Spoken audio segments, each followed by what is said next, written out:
Satnam. Satnam, everybody. Greetings. It's the month of May. It's all about the mama. And so Jamie and I wanted to pop on here and just give you some of the inspiration because nature provides the medicine. And so when we tune into it, we can have such huge healings and benefits. For sure.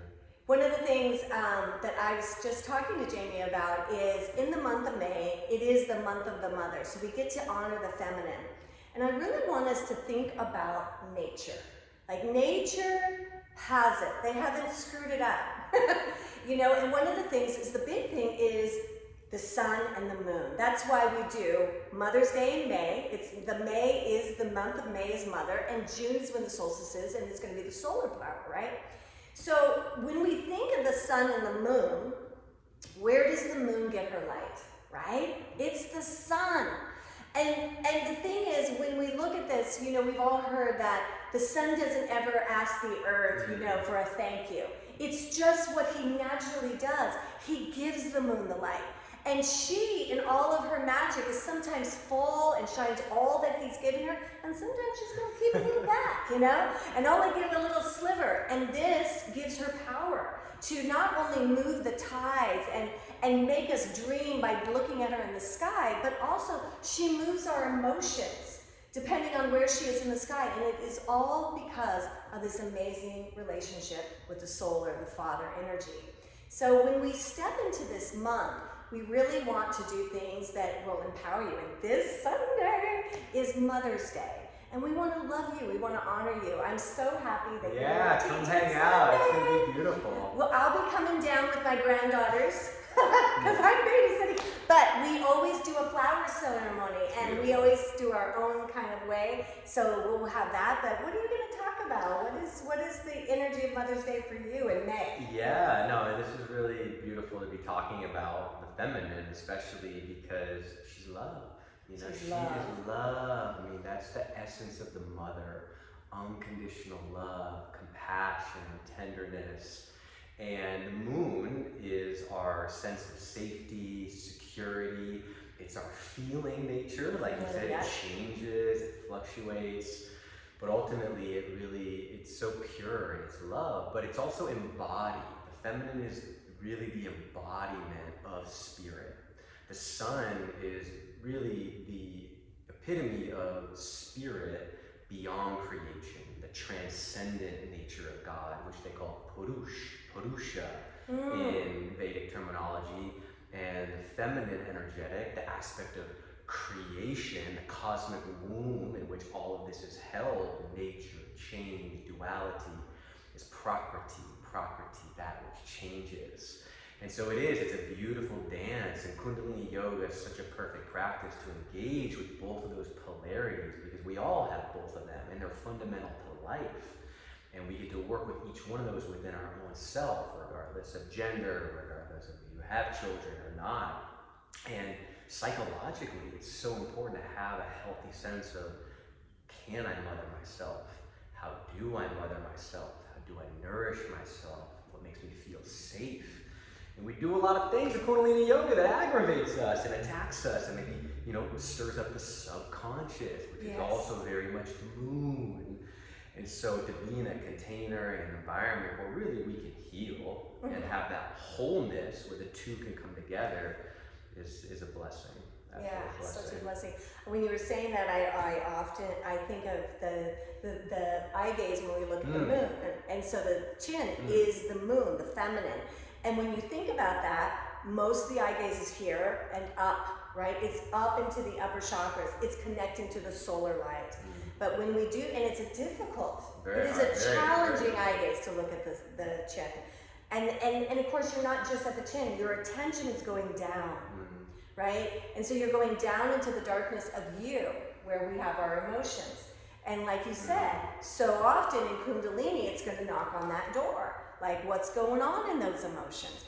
But the fire and, you know, the balance of feminine and masculine energy in our practice is so genius because it seems to like, oh, we got you really emotional. Now we're going to give you a little break, right? We're going to bring a little heat and some fire and warm that up. It's like, it's just a perfect dance so you can experience it, not just think about it. And then in your life. and then experience it in the parental relationships that we all deal with, which are some of the most karmically tied. Our father and our mother, or our intimate relationship, just generally, that triggers those deepest tendencies in ourselves because they're so tender partially too. Right. And we're talking a little bit about all the different mystery traditions, whether it's Christianity or indigenous traditions or the Vedic traditions, and there's always that aspect of the mother, divine mother, and all the different forces, the fierce, Kali or Durga warrior, more that goddess energy, or the wisdom energy, intuitive energy is so feminine, the intuition. And I think it's part of the mystery. The feminine is really the gateway into the great mystery, being receptive, getting out of the logical, rational mind, which is very valuable and it serves a perfect purpose. But out of proportion, it really dries us up. It takes away that juice of who we are, the feeling. Yeah. And so we were talking too a little bit about society in today's day and age, and even the last few decades, where there has been such a rise of the feminine energetic and the need for it, to preserve even Mother Earth, to care for this thing, to be in tune with all the different organisms and planets, because that's the feminine, it's that feeling connectedness, that oneness. And it's obviously in process, and it's a beautiful thing. And I think even as a man, like the masculine needs that to heal. Yeah, absolutely. It holds the space where the traumatized masculine can have a chance to feel safe, to feel secure. And similarly, a lot of whether it's the Me Too movement, or whether it's all the kind of atrocities against women that take a lot of forms, it's coming from a wounded masculine. And so the masculine needs to really heal, and then there really wouldn't be that, projection or control, which is like an attempt to grasp.